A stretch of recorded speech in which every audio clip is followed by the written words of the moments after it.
आप सभी का रेजिमेंट सागा के 5th एपिसोड में स्वागत है। इस एपिसोड में हम एक ऐसी रेजिमेंट की बात करेंगे जिसके बारे में हमारे देश के एक मशहूर जनरल ने कहा था, अगर कोई ये कहता है कि उसे मौत से डर नहीं लगता, या तो वो झूठ बोल रहा है या फिर वो गोरखा है। और ये सिर्फ एक लाइन नहीं, ये एक सच्चाई है, एक लेगेसी और बैटलफील्ड की रियलिटी है। आज हम बात करने वाले हैं इंडियन आर्मी की एक सबसे फेयरलेस और लेजेंडरी इन्फेंट्री रेजिमेंट की।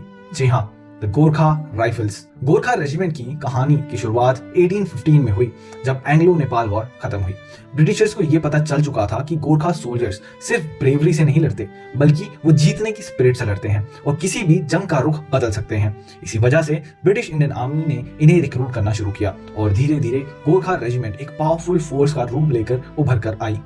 After the independence of 1947, India, UK and Nepal, इन तीनों ही कंट्रीज के बीच में एक ट्रीटी साइन हुई, जिसके दौरान कुछ रेजिमेंट्स यूके यानी कि ब्रिटिश आर्मी अपने साथ ले गई और इनमें से बची 1st, 3rd, 4th, 5th, 8th, 9th and 11th Gorkha rifles, जो इंडियन आर्मी का हिस्सा बनी। तब से लेकर आज तक गोरखा राइफल्स ने हर बैटलफील्ड में अपनी ब्रेवरी का सबूत दिया है। गोरखा राइफल्स का मोटो है कायर होनु बंदा मरनु रुमरो, जिसका मतलब है डरपोक बनने से मर जाना बेहतर है। और इस रेजिमेंट का वॉर क्राई है जय महाकाली आयो गोरखाली, जो दुश्मन के दिल में डर अपने आप उतार देता है। इंडियन आर्मी में गोरखा राइफल्स अलग अलग रेजिमेंट्स में डिवाइडेड हैं, जैसे कि 1st Gorkha rifles, 3rd Gorkha rifles, 4th Gorkha rifles, 5th Gorkha rifles, 8th Gorkha rifles, 9th Gorkha rifles and 11th Gorkha rifles. Her regiment के अंदर मल्टीपल बटालियंस हैं जो अलग अलग ऑपरेशंस में डिप्लॉयड हैं।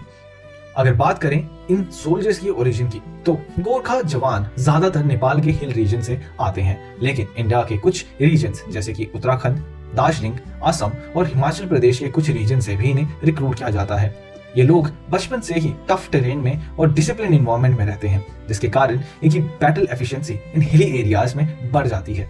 इनकी ट्रेनिंग और रेजिमेंटल सेंटर इंडिया के डिफरेंट एरियाज में लोकेटेड है, जैसे कि 1st और 4th गोरखा राइफल्स का सेंटर सुबुथु हिमाचल प्रदेश में लोकेटेड है, 3rd और 9th गोरखा राइफल्स का सेंटर वाराणसी में है, 8th और 5th गोरखा राइफल्स का सेंटर शिलोंग में है और 11th गोरखा राइफल्स का सेंटर लखनऊ में स्थित है। यहीं पर एक आम नौजवान को एक डिसिप्लिन और डेडली सोल्जर में ट्रांसफॉर्म किया जाता है। गोरखा सोल्जर्स की पहचान सिर्फ उनकी ब्रेवरी से नहीं, बल्कि उनके आइकॉनिक वेपन से होती है, जिसे खुखरी भी कहते हैं। एक बहुत मशहूर कहावत है, कहा यह जाता है कि जब खुखरी एक बार अपनी मयान से बाहर आती है तो बिना खून बहाए वो वापस नहीं जाती। अगर बात करें गोरखा रेजिमेंट के गैलेंट्री अवार्ड्स की, तो गोरखा रेजिमेंट इंडियन आर्मी की one of the most decorated regiment है, जिसके पास 3 परमवीर चक्र, 10 अशोक चक्र, मल्टीपल कीर्ति चक्र, शौर्य चक्र और कई अन्य सैन्य पुरस्कार हैं। गोरखा राइफल्स ने वर्ल्ड वॉर 1 हो, वर्ल्ड वॉर 2 हो, या फिर 1947 की लड़ाई, 1962 की लड़ाई, 1965 की लड़ाई, या फिर 1971 की लड़ाई और 1999 the Kargil war, her war में अपनी भागीदारी निभाई है और हर बैटलफील्ड में अपने आप को प्रूव किया है कि हम क्यों हैं गोरखा। गोरखा राइफल्स सिर्फ एक रेजिमेंट नहीं, ये एक इमोशन है, एक गर्व है और एक डर का माहौल पैदा कर देती है बैटलफील्ड के अंदर।